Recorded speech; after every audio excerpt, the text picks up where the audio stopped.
napakalakas yun. Tawa ka lang. O siyempre, sabi ko, uting yun eh. Masakit talaga yun. Napatawa na lang kita. Enjoy the growing list of firms betting on the virtual universe for future growth prospects. And that's the latest in business. Pa-relaxin mo na. China's widely criticized zero-COVID strategy is under the spotlight again. The Chinese social media erupted after the fatal beating of a pet corgi by epidemic prevention workers was revealed. The corgi's owner was Kadyot na lang, Day. Kadyot. hotel, which she reportedly witnessed through a home security Kadyot na lang, camera. Day. Kadyot. Workers breaking into her house. Kailangan talaga to, Day. Local officials have since apologized for the incident and removed the staff involved from their roles, saying the workers Yun, ito lumabas na. Ito lumabas na. Ito yung kabila, di ko pa napapalabas eh. Ito labas na, di ba? Importante ito, matatanggal na yung bara niya. Ito yung kabila, di ko pa mapalabas. Even as cases spiked in the dito. port city, health officials reported Labas na. 32 Pwede na itong ano. Pero itong isang na, yan, ito na siya. of which 25 were reported in Dalian. Dalian has detected an average of 24 new local cases each day, more than any other Chinese city. China is currently in the midst of Siyempre na. Hindi pa tayo tapos ha. Hindi pa nga nangalat eh. Dali ah, dali lang. Nahanap ko pa yung ba't ayaw pa lumabas eh, ayaw pa lumitaw. Ayun na! Labas na! Ayun na tayo, labas na tayo! And ahead of Asia, now we take the top stories, including the virtual summit between leaders of the world's two superpowers that is scheduled in the second half. Okay na? Ayun, labas na! Does not appear to conflict. For Chinese leaders, it had once both sides to Ako, kung lola ko gagawa niyan, ganyan kalaki. Alam mo yung luha mo, tsaka yung sipon mo kakain. O, binibigla niya. Labas naman na. Ayun. Ito siya. Eh, di ba kanina wala yan? Ayan, yung hinahanap natin. Yan yung hinuhukay ko.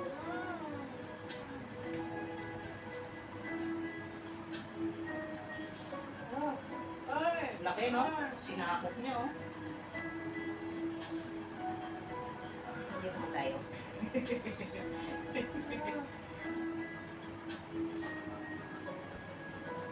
Sarap na masakit na. Relax, relax. Relax, relax.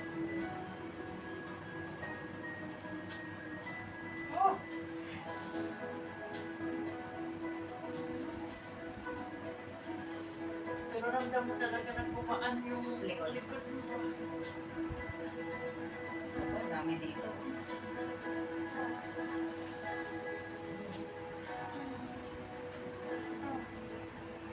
Yung kanina na lang paglagutok ng likod mo, ang laki niya. Hindi siya maliliit. Malakas yung tunog. Ibig sabihin, talagang naipon siya. This is your chance to be recognized for those brilliant videos you've been creating. Introducing the award that recognizes the best content creators in Singapore. The Pinwheels, Singapore's Content Creator Awards. More details at mediacorp.sg/pinwheels. Submit your best video by 12 December and be recognized at the Pinwheels, the award that recognizes the best content creators in Singapore. More details at mediacorp.sg/pinwheels. Buti nga, at least naitataas mo pa yung kamay mo. Yung iba talaga, wala ka, hindi na. Uncertainties of the financial world, where does our economy truly stand? Keep up to date with the latest market trends and get the in-depth analysis that you need to understand the forces driving the global economies. Stay informed. Asia Business, weekdays on CMA. Brought to you by LGT Private Banking. I've just unboxing was new electric waste rods. The coolest part? Quiet.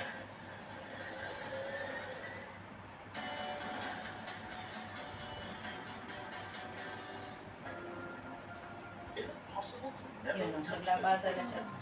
Medyo nabawasan na yung sakit. Your heads involved in agreeing of the new season of Five Matters Decoding Confusion. Pag ginaganito ko, masakit pa siya. This is Ay, Asia. hindi na. Ah. Okay, good. Let's talk here in Singapore and Lumabas na Hong Kong, siya. 9:30 in Delhi and 11 o'clock in Jakarta. I'm Shahida Othman at this hour. The leaders of the world's two superpowers meet virtually amid souring tensions. US President Joe Biden says their goal is to ensure competition Kahit na maglabasan na ito, mga to, okay na siya. while Chinese leaders intervene, wants both sides to improve communication. The US slams Russia's anti-satellite Okay, no? test in space, calling it a dangerous and reckless act that puts international interests at risk. Ano na, bawasan na yung sakit. Kasi malakas na yung ano ko eh. Take shelter in their capital. Malakas na yung binibigay And ko Myanmar's stress. military takes legal action against more than a dozen Okay. people, including ousted Aung San Suu Kyi, over alleged Hanggang dito yan, fraud sakit in yan loss sa of bato. the presidential. Ayan, no? Malaban yung mga ugat. Malaban yung mga ugat niya. Tumutulo.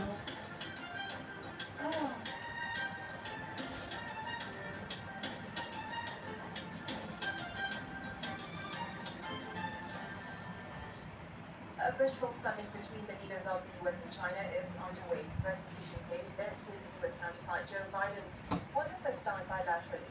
The video talks began more than 2 hours ago with both sides locked on a myriad of contentious issues.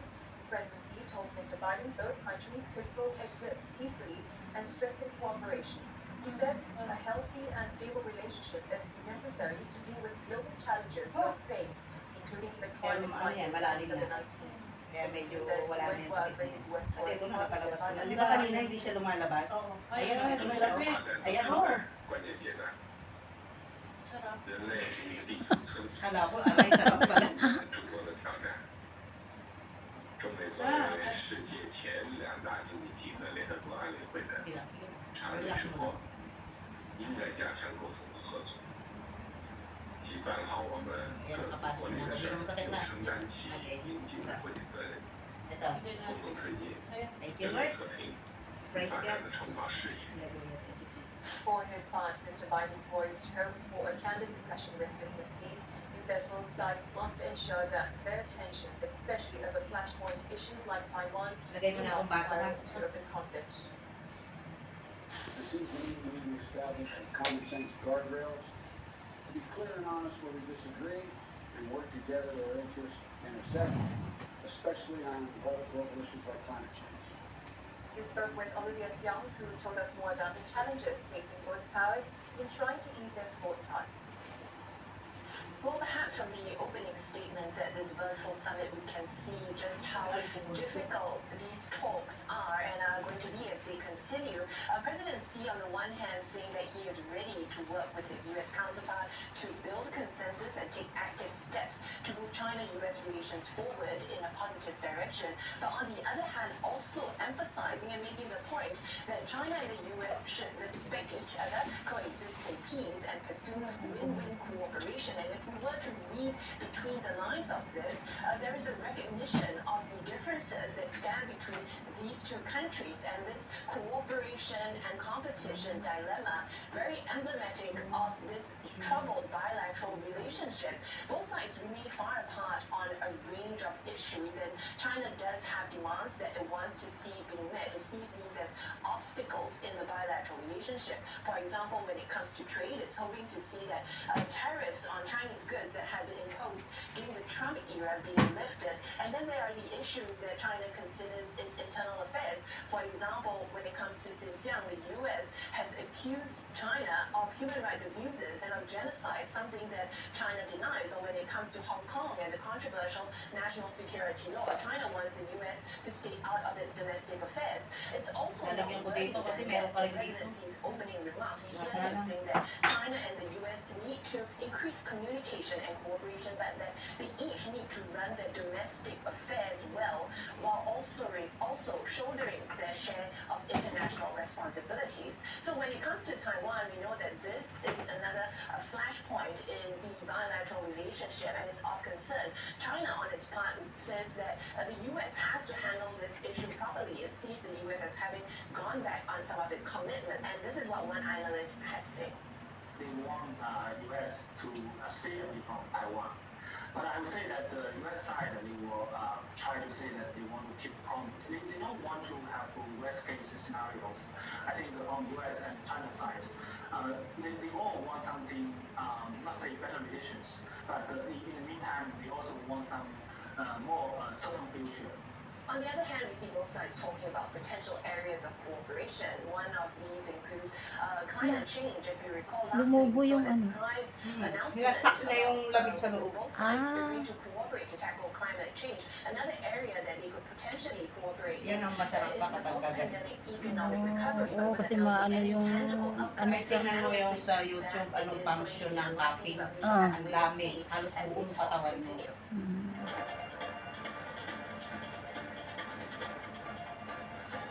Cupping sa English ang tawag. Sa atin to, sa Bisaya, Ventosa. Ventosa. Pero hindi ka pwede basta magganito hanggang di mo napapalabas yung mga ugat. Ah, wala rin saysay kung diretso lagyan mo ng ganyan. Maaano ka? Tataas ang blood pressure mo. Ayaw. Delikado siya. Kaya sabi nga nung iba, stop na daw sila, magka-cupping na lang daw sila. Ah. Sabi ko pag tumaas ang BP nyo, wala akong kasalanan dyan. Eh. Kasi ginagalaw mo muna. You need to, kailangan mo munang i-open yung mga nerve sa loob. Mm. Di ba na paano ko na? Oo, napalabas na yung ano. Hindi siya basta lang na magaganito ka dahil alam mo lang. Oo. Yari ka rito kapag ano, sakit. Biglang lulubo. Ibig sabihin yan, yung mga ano niya, yung tabi niya yan. Lumabas na. Myanmar's military government says it parted Fenster on humanitarian grounds. It added that Fenster was released Oh, for binili ko itong sariling baso talaga para dito. Hindi negotiations. siya yung baso lang na iniinuman. Ah, oo. Baka kasi sabi ko kay inaano ko sa mga customer, baka gayahin. Hindi basta-basta na baso. Ano to, matibay to. But not mistreated. Tsaka yearly yan dapat siya pinapalitan. The Prick Ah. was sentenced last Friday to 11 years in jail on a series of charges, including incitement against the military. Ano siya yan? Mainit yan? To go on trial today on charges of terrorism Hindi, parang and sinak sedition, yung ano. which would have seen him jailed Hindi siya for masakit. Hindi mo maramdaman ang init na. Hindi. Pero sa loob yan, nandun nakuha. Oo. I-focus mo yung ano para makita niya mamaya kung gaano sinipsip. In the aftermath of the military coup. Myanmar's military has squeezed the press's taking power in a February coup, arresting dozens of journalists critical of its crackdown on dissent. Southeast Asian nations are Gaano kalobo yung Ayan, oo. ito mo, todo mo ano. Para makita niya mamaya. Yan. Hello, grabe. Oh. Dito ako lang. General Yong Lai was excluded from high-level dialogue last month. No one here reports. Will he? Will he not? The big question on whether Myanmar Army Chief Min Aung Hlaing will be invited to the upcoming ASEAN-China Special Summit. He was already excluded from the recent ASEAN Summit. The UK, who's hosting the G7 ASEAN meeting, says it's excluding Myanmar's Army Chief. Upcoming ASEAN chair Cambodia has also reportedly said it won't invite Min Aung Hlaing to the Asia-Europe meeting. Yet, it's still unclear if China, seen as an ally of Myanmar, will surprise the world when it hosts the ASEAN-China Special Summit in late November. I would say that it's 50-50 Oh, ano talaga because yung China Ganyan talaga yan. actually quietly informed the entire ASEAN Ilang membership oras ilalagay yan? Ay, to turn on the opposition Ah. and actually invite the general into this special summit. Alright, on the understanding that I will 10 minutes support na. you by accepting Ililipat some siya concessions of him. Alright, so in that sense, it saves ASEAN space as well. And ASEAN stood out Matulog last ka lang month kung when gusto they're mo matulog. productive in a way in sending a stern message to General Min Aung Hlaing